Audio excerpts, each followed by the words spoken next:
Boa noite. Que bom estarmos reunidos novamente. Que alegria, que bênção de Jesus nas nossas vidas. Nós agradecemos antecipadamente a paciência, a tolerância de cada um de vocês em conversarmos hoje. O assunto hoje é bem adequado, sede perfeitos. Centro Espírita, né? Sede perfeitos. Tá.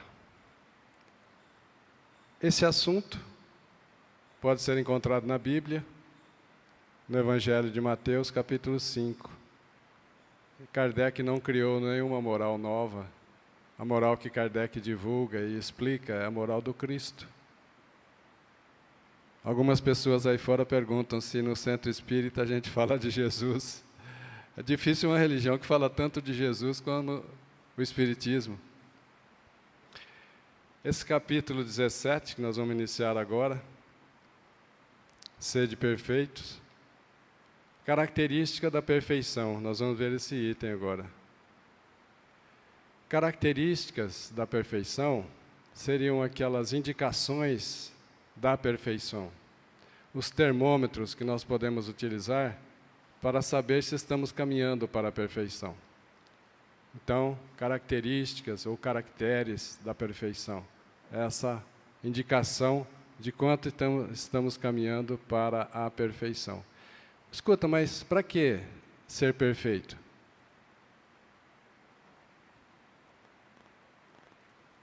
Para ser feliz. Quem tem uma imperfeição é infeliz. Quem tem várias imperfeições é muito, muito infeliz. E todos nós queremos ser felizes. Quem quer ser feliz, mantenha-se como está. Olha aí, todo mundo quer ser feliz, todo mundo participa, a gente gosta, porque é uma situação interessante quando todo mundo participa, né? Significa que a gente está agradando aqui na frente. Ai, meu santo Deus, vamos que vamos. Então, as características. Jesus inicia dizendo assim: amai aos vossos inimigos. É fácil? Não é fácil.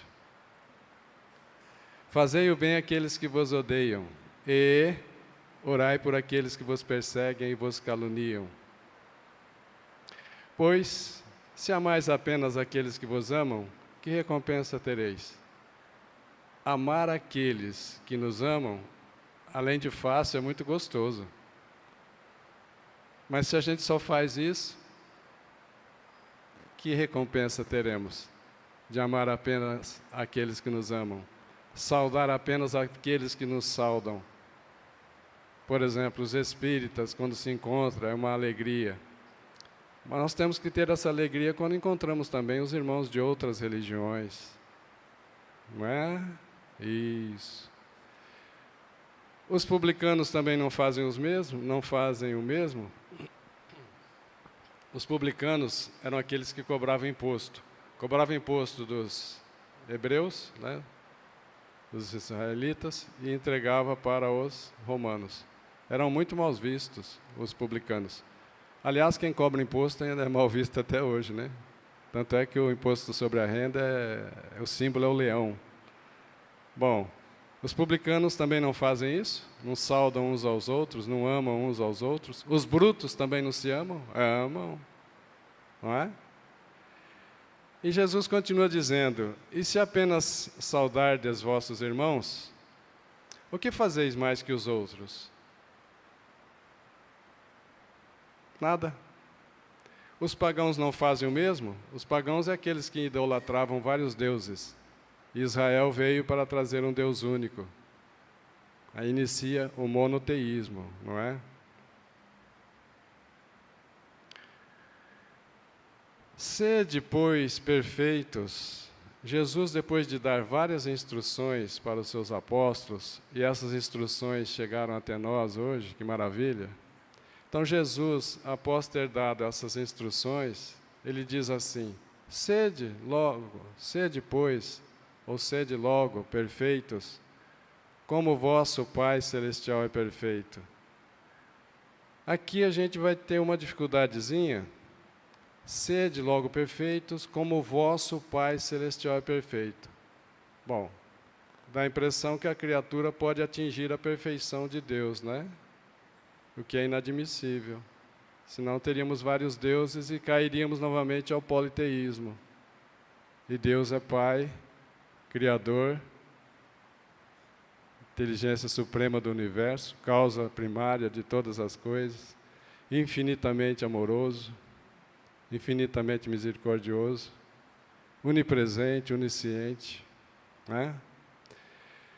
Então, dá a impressão que Jesus utilizou para nós um modelo, uma meta, uma direção para que a gente buscasse a perfeição, mas não tivesse medo de buscar bastante perfeição, não tivesse esse receio de buscar bastante perfeição, dado que o nosso modelo é Deus, infinitamente perfeito. Mas olha que interessante, Jesus utilizava, deixa eu ver se está aqui.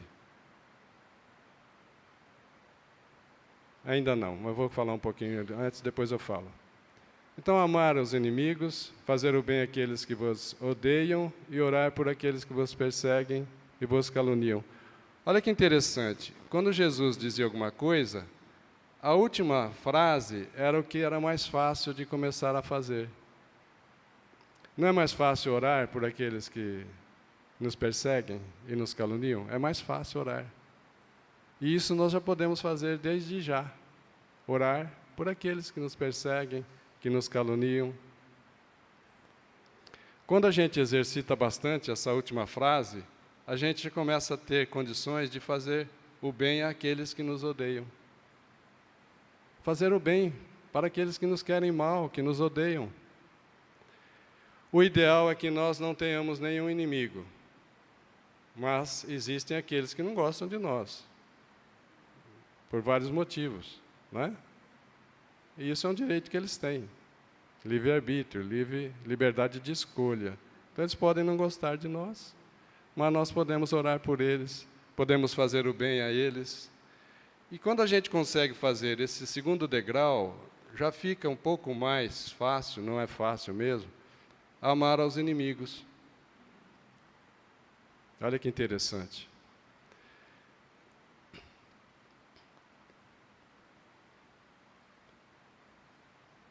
Jesus utilizava 3 pronomes para se dirigir a Deus. Ele utilizava, está enroscando aqui. Vosso Pai, ele utilizava em relação a Deus, nosso Pai. Ele dizia, vosso Pai, nosso Pai, e de baixo para cima, aumenta a compreensão em relação a Deus. E meu Pai. De forma que, quando ele dizia meu Pai, era a perfeição que ele compreendia, que ele entendia de Deus. Meu Pai. A compreensão de Jesus em relação a Deus. Quando ele dizia vosso Pai, era a compreensão nossa em relação a Deus. E eu pergunto, a compreensão nossa, a concepção nossa em relação a Deus é igual a de Jesus? Não, está muito longe. Está muito longe. Por isso, quando ele disse assim, sede, pois, perfeitos, como o vosso Pai Celestial é perfeito, ele não disse meu Pai, ele disse vosso Pai. Sede, pois, perfeitos, como vós compreendeis a perfeição do Pai. Seria inadequado se ele dissesse assim, sede, pois, perfeitos, como meu Pai é perfeito. Mas ele disse, vosso Pai, porque a nossa compreensão de Deus é bem pequena.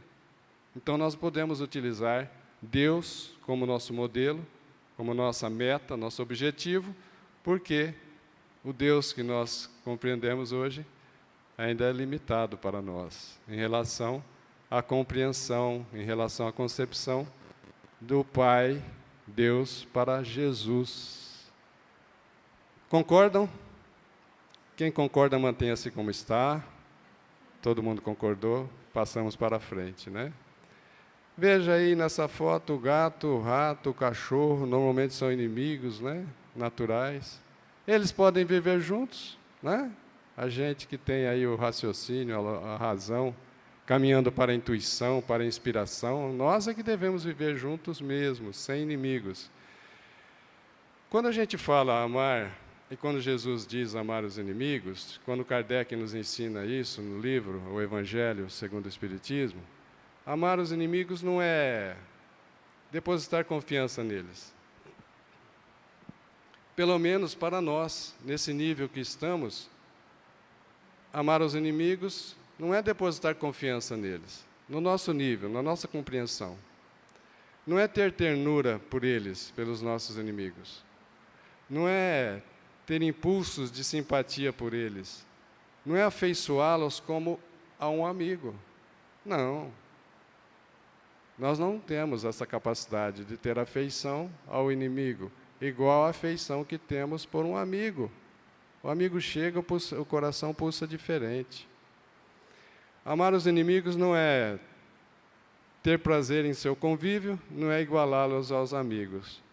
Amar aos inimigos é não odiá-los. No nosso nível, amar aos inimigos já começa por aí. Se a gente iniciar por esses exercícios, que eu estou percebendo que vocês acharam que está fácil, eu percebi nos seus olhares. Não é odiá-los, está fácil. Não é buscar a vingança, está fácil. É isso. Vocês estão indo bem mesmo, é isso mesmo. Não prejudicá-los, já é amar os inimigos. Permitir a reconciliação. Quando alguém se desentende conosco, não precisa exigir que ele venha de joelhos, que peça perdão em público. Não. Vamos permitir que a reconciliação aconteça naturalmente. Vamos cumprimentando, bom dia, boa tarde, boa noite, até logo. E aí naturalmente, a gente vai reconstruindo aquela amizade, aquela situação que caminhou errado, né? Então, permitir a reconciliação. Não fazer assim, só aceito se ele vier pedir perdão em público. Não, isso não é perdoar, isso é exibir-se, isso é orgulho, vaidade, né? Então, amar os inimigos é desejar-lhes o bem, socorrê-los e perdoá-los, pagar o mal que eles nos fazem com o bem. Isso é amar os inimigos, para o nosso nível de evolução, claro.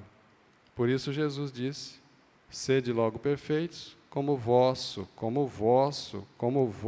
Pai Celestial é perfeito.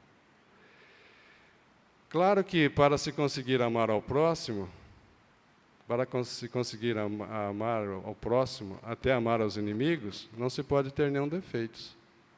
E isso vai mostrar para nós a felicidade que a gente vai alcançando, não tendo mais defeitos. Jesus, após dar essas regras da caridade, sublime disse, sede perfeitos, ou seja, a meta é esta, como o vosso Pai Celestial é perfeito. Na questão 625 do Livro dos Espíritos, foi perguntado assim, Kardec para os espíritos superiores, qual é o modelo que nós devemos utilizar para seguirmos? Qual é o modelo que Deus ofereceu para a humanidade como modelo e guia? Modelo e guia. A resposta é curtinha, é uma palavra só. Jesus. Jesus é o nosso modelo e guia. Não serve para nós modelo e guia, dirigentes de centro espírita, presidentes de centro espírita, palestrantes de centro espírita ou de outras religiões, nem padres, nem pastores, nem bispo, nem o Papa, porque eles são falhos. Jesus foi à cruz e não falhou momento algum, por amor a nós. Então, para a gente entender a perfeição que nós devemos caminhar, eu trouxe essa figura, que ela é clara em cima e escura embaixo, simbolizando aqui embaixo as trevas, a região do ódio. Olha aí, está quebrando o computador, né? a região do ódio. O que é o ódio? A ausência do amor. Outras obras dizem que o ódio é o amor que enlouqueceu. O lado do amor está cor-de-rosa, bonito. Aqui. E a ausência do amor é o ódio. Não é? Então, nessa região das trevas, a criatura tem falta de fé, orgulho. O que é orgulho? Esse gato é orgulhoso, ó. Ele se sente um leão. O orgulho é quando a gente se sente melhor do que os outros. A gente tem uma autoestima tão alta que só nós somos bons, os outros não prestam. Isso é orgulho, defeito grave. Desse defeito deriva tantos outros, como a vaidade, a inveja. E este aqui, olha, está em condições de ser salvo. Basta que ele estenda a mão esquerda para ser salvo. Mas ele está com a mão esquerda muito ocupada. O que será que ele tem na mão esquerda que impossibilita a sua salvação? Orgulho. Orgulho. Orgulho. E o outro defeito grave é o egoísmo. Kardec nos esclarece que o orgulho e o egoísmo são as duas chagas da humanidade. Aqui, olha, egoísmo é uma palavra composta, ego, eu, ismo, gostar de. Gostar muito de eu e só gostar de eu. Tudo para eu e o que sobrar é para mim também. Egoísmo. Não é? Aqui embaixo, então, os principais defeitos do ser humano. Os principais defeitos do ser humano. Veja, de cima para baixo, das luzes às trevas, aumenta a maldade, aumenta a imperfeição, e nós estamos querendo o quê?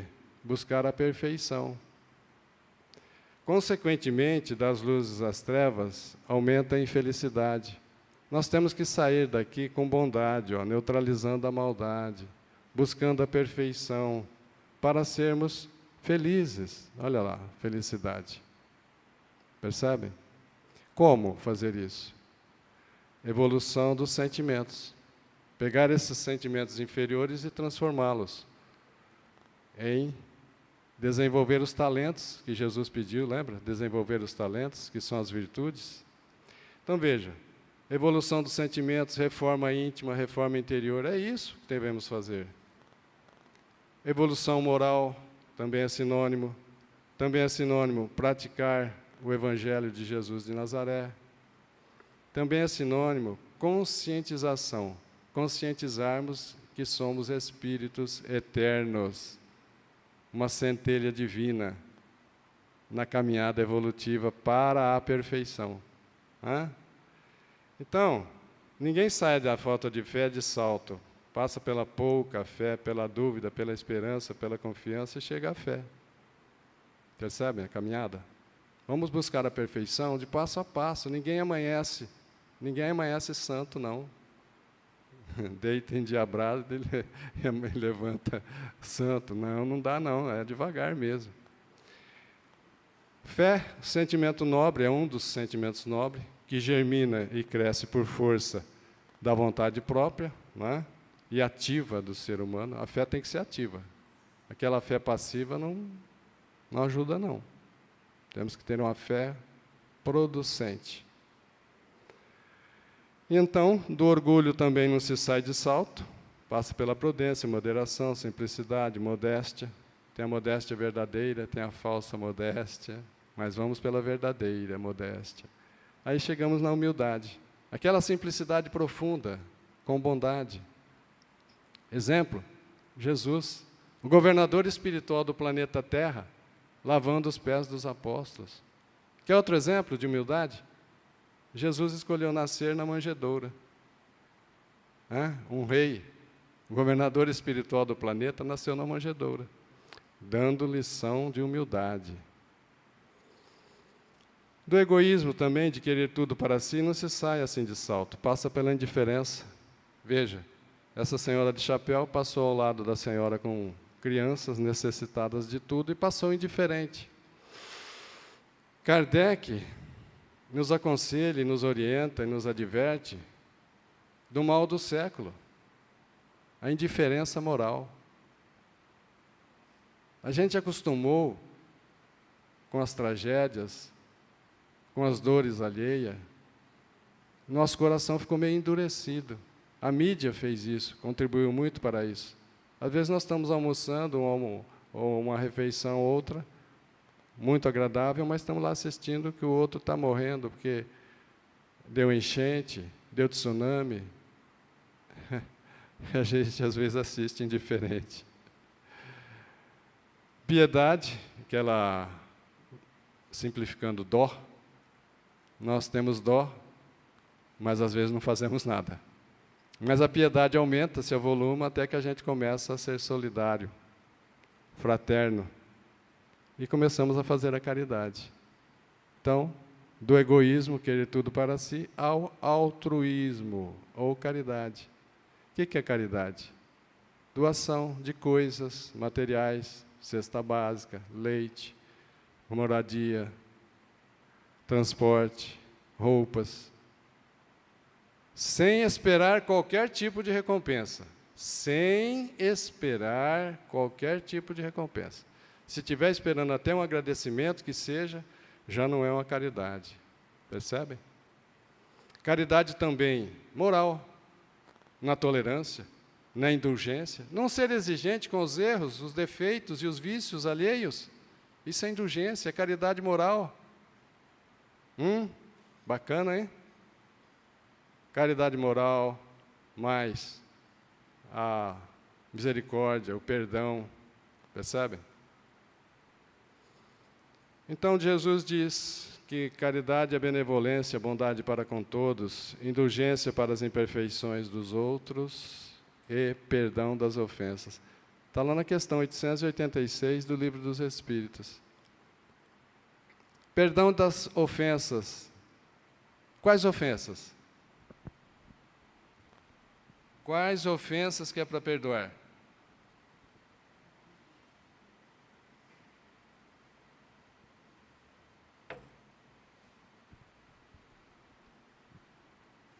Todas. Quantas vezes? Simão Pedro perguntou para Jesus, mestre, será até 7 vezes? Né? Ele perguntou. Aí ele disse, 70 vezes 7, no sentido assim, não 490, que é 70 vezes 7, mas no sentido de perdoar sempre. Perdoar sempre. Nós vimos aí 3 virtudes, 3 talentos, e aqui cabe o talento, ou a virtude máxima, a virtude mais nobre. Qual que é mesmo? Oi? O amor. Alguém pode definir o que é o amor? Eu não sei. As principais virtudes do ser humano, aqui em cima. E aqui embaixo os principais defeitos. Tem muita definição aí, nas figurinhas na internet, o amor é, amar é, mas o amor é algo muito sublime. Uma amostra pálida do que é o amor, uma amostra pálida do que é o amor, é o amor das mães pelos filhos. Uma amostra pálida, me perdoem. Agora, o amor de Deus é um sol, comparação grosseira, que se estende no universo todo, para todos os lados, para cima, para baixo, de lado, de frente. O amor de Deus é como um sol. A criatura que vive nessa região, ela até tem momentos de felicidade, mas ela vive mesmo aqui embaixo.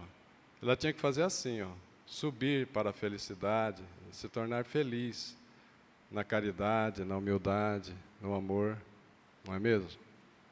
Isso é buscar a perfeição. O que é o tema? Sede, ou seja, logo perfeitos, como é perfeito nosso Pai Celestial. Olha que interessante. Essa região aqui embaixo é uma região de vingança. Lembra que Jesus disse, e nós passamos agora mesmo, que para nós o fato de não odiar já é um grande feito, não odiar o inimigo?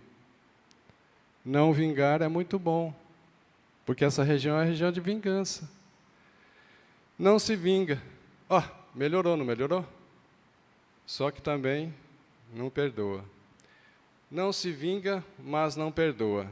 Vocês já ouviram isso aí fora? Não vou me vingar dele, não. Mas não quero ver mais na minha frente. Não perdoo. Já ouviram?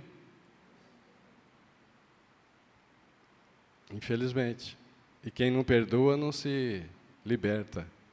O perdão é bom para quem é perdoado. O perdão é bom para quem é perdoado, mas o perdão é muito melhor para quem perdoa. E a gente pensa no perdão só doando perdão aos outros, como se nós não precisássemos que os outros nos perdoassem. A gente fala como é difícil perdoar. E como não é difícil ser perdoado? Tem que pensar dos dois lados, não tem?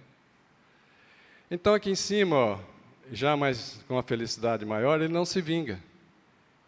E perdoa. Olha que bom. Nessa escalada evolutiva, ele já é mais feliz, ó. Se você comparar aqui, ó, o nível de felicidade já é mais alto do que aqui embaixo. Aqui ele é infeliz, ó. Aqui ele é infeliz. Aqui ele já tem felicidade. Não é isso? O que é que vem melhor do que essas duas coisas? Essas três coisas? O que é melhor nessa sequência crescente?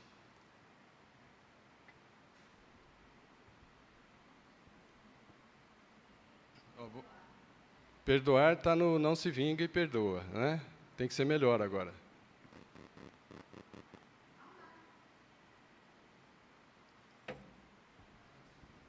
Amar também, sim, já. Só que você deu um salto, tem um antes. Não se ofende. Isso já é possível para nós conquistarmos hoje, agora. Quando a gente sai de casa contente, não deixe que os outros joguem o lixo que eles têm em nós. No trânsito, no local de trabalho, onde quer que seja. Porque quem tem flores, joga flores e fica com as mãos perfumadas. Mas quem ainda não tem flores, a gente tem que perdoá-los. Eles têm lixo. Eles jogam o que eles têm, jogam lixo. E a gente não pode coletar. Senão, no final do dia, nós vamos estar sobrecarregados, fedorentos e infelizes. Então, não se ofender. Por exemplo, se entrar uma criança agora, 4, 5 anos, e falar um monte de palavrão para nós, a gente vai ficar ofendido?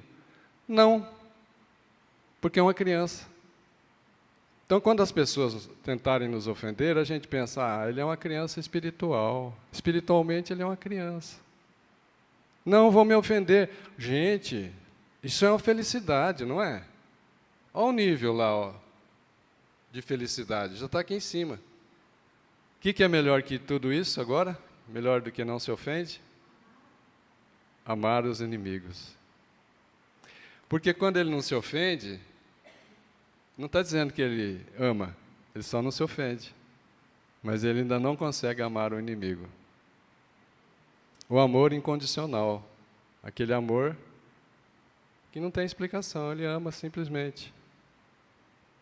Amor de mãe pelos filhos, ela espera alguma recompensa? Não. Já pensou se a minha mãe falasse assim, João, eu vou começar a cobrar o leite que eu te dei, que você amamentou comigo. Eu vou precisar cobrar de seu as noites que eu fiquei sem dormir, que você tinha dor de ouvido, principalmente, eu lembro disso. Percebe? Amor incondicional. O amor de Deus para com cada um de nós é incondicional e infinito. Deus nos ama infinitamente. Por mais errado que nós façamos, e nós não vamos fazer, né? Por mais errados que nós nos comportemos, nós não vamos interferir no amor de Deus. Não conseguimos interferir no amor de Deus. Ele continua nos amando. Senão a gente ia fazer igual crianças, os filhos adolescentes, fazem alguma coisa para o pai e mãe ficar desagradado com ele, não amá-lo. Não tem isso? Tem. Adolescente é danado. Vamos aproveitar esse quadro para falar dos espíritos simples e ignorantes. Eles ficam aqui embaixo, ó, as primeiras reencarnações. Depois os espíritos se tornam espíritos imperfeitos. E depois? espíritos bons ou bons espíritos, e lá no alto, quem? Espíritos puros. Percebem? Em que mundo eles vivem? Mundos primitivos? Os espíritos imperfeitos. Na escala evolutiva de Kardec, que são 5 mundos, depois de mundos primitivos, vem mundos de expiações e provas, primeiro, né? Isso mesmo. Não, está ótimo, tem que participar mesmo. Está ótimo. Expiações e provas. E veja, alguém conhece algum mundo de expiação e prova aqui? Conhece? A Terra. Nós mesmos na Terra, né? Espíritos imperfeitos. E depois, sim, mundos de regeneração. Está no meio do caminho, está um pouco acima, né? Poderia estar mais abaixo. Mas isso aqui é relativo, essa escala é só para nós termos uma noção, uma ideia. Então, mundos de regeneração. Né? Acima, mundos felizes. E mais lá no alto, mundos divinos. No livro O Evangelho segundo o Espiritismo, capítulo 3, há muitas moradas na casa de meu Pai. Tem uma mensagem de Santo Agostinho que ele diz assim: em torno de uma estrela, como o Sol, tem planetas girando. E ali tem mundos de expiações, mundos primitivos, mundos de regeneração e mundos felizes. Por que ele não falou nada dos mundos divinos? Porque o todo do universo é mundo divino. As particularidades e as ilhas, entre aspas, são os mundos infelizes, mundos de regeneração, mundo de expiação e prova, mundos felizes, que estão todos mergulhados no todo, que é o mundo divino, morada do nosso Pai Celeste, que não tem dimensão, né, gente? E não existe distância entre nós e Deus. Não existe distância. Quando nós fazemos oração a Deus, ela não demora nada para chegar lá. É instantâneo. Porque não podia ser diferente, não é? O som tem uma velocidade baixa e só se propaga em ambiente que tenha moléculas. O ar, a água, o líquido ou o sólido. O som é muito lento, 300 metros por segundo. A luz é a velocidade mais alta do sistema físico, 300 mil quilômetros por segundo. A luz dá a volta na Terra 7 vezes em 1 segundo. Mas isso é pouco de velocidade para Deus controlar o universo, para nós nos comunicarmos com Deus. A nossa galáxia, onde tem esses 200 bilhões de estrelas, tem 100 mil anos-luz de diâmetro. Imagina eu do lado de cá, na ponta de cada galáxia, fazendo uma oração: Pai, Deus de amor e bondade, eu posso casar? Vai chegar nele, quanto tempo depois? 100 mil anos. Aí Deus responde para mim: ah, João, pode casar sim, você já está maduro. Aliás, você já está passando de maduro. Mais 100 mil anos. Entre a pergunta e a resposta, 200 mil anos. Não tem condições. Mesmo com a velocidade da luz, ela é lenta. O Sol mais perto de nós está a 42 anos-luz. Percebem? 42 anos na velocidade da luz, 300 mil quilômetros por segundo. As comunicações nossas com Deus são instantâneas. Pai, nos abençoe. Pai, nos dê coragem para superar as dificuldades. Isso é instantâneo. E a resposta é instantânea também. Eu disse instantâneo, gente. Quem está do outro lado da galáxia, 100 mil anos-luz, é instantânea a prece dele a Deus. E não podia ser diferente. E não tem ninguém privilegiado, mais próximo ou mais afastado de Deus. Estamos mergulhados em Deus. Não existe o espaço. O espaço é a criação da matéria. O tempo também é criado junto com a matéria. Por isso, a eternidade é a ausência de tempo. Se alguém perguntar assim, quando Deus criou o universo? Meu filho, lá não existe tempo. Difícil de entender isso, né? Vamos devagar. Senão vocês vão ficar nervosos comigo. Aqui a gente pode aproveitar, olha, nesse gráfico, nessa tabela que nós fizemos, sobre a antipatia, não gostar. Não gosta, até irmãos não gostam um do outro. Mais acima, a apatia, que é a indiferença. Pessoa apática, né? Mais acima, simpatia, gostar. Tá? E mais lá em cima, empatia. Esse é o quadro das tia, terminação tudo com tia. Não é? Empatia, sentir o outro, sentir o que o outro está sentindo. Não é? Não importa a cor da pele, não importa a opção sexual, não importa nada disso, não importa a religião. Olha aí, esse mendigo que está sentado, ele é mendigo, mas ele é inteligente. Ele está usando da alteridade, capacidade de se colocar no lugar do outro. Olha o que ele fez. Ele colocou um espelho na frente dele. Quem se aproxima se vê no espelho. Então isso é maravilhoso para que a gente possa ser caridoso, se ver no próximo que está pedindo, se ver no próximo que está caído, no próximo que está doente. A alteridade. Esse mendigo colocou o espelho para que as pessoas sentissem a alteridade, sentissem e se colocassem no lugar dele, como pedinte. Vamos aproveitar essa tabelinha? Aqui embaixo, faça o mal, mas acima, não faz o mal nem o bem. Kardec nos diz que não fazer o bem já é um mal. Não fazer o bem já é um mal, sabia? Nós não podemos ficar inativos. Temos que ser produtivos. Fazer o bem, um pouco mais acima, com exibição, com ostentação. Aquela pessoa que faz o bem, mas coloca no Facebook, né? Coloca no Facebook, coloca no YouTube, divulga, põe no jornal. Não tem isso? Principalmente político, né? Precisa do voto, então ele faz isso.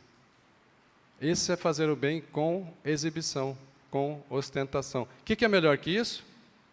Fazer o bem sem exibição, sem ostentação. Fazer o bem. Jesus não disse que a mão esquerda não saiba o que doa a mão direita? É isso. Por que a mão esquerda não deve saber o que ajuda, o que doa a mão direita? Primeiro, para não excitar o orgulho. O orgulho é defeito. Excita o seu orgulho, você fica orgulhoso, defeituoso. Segundo, porque você, divulgando, exibindo, ostentando que você ajudou o outro, o ajudado fica humilhado. Não é isso? Você humilha o outro. Então, fazer o bem sem ostentação. O que é melhor que isso? Sempre eu coloco nessa escalada evolutiva, de baixo para cima. O que é melhor que tudo isso? Fazer o bem sentindo-se beneficiado. Você agradece àquele que te pediu algo. Maravilhoso, né? Em função do tempo, eu vou parar por aqui, para não cansar a beleza de vocês, né?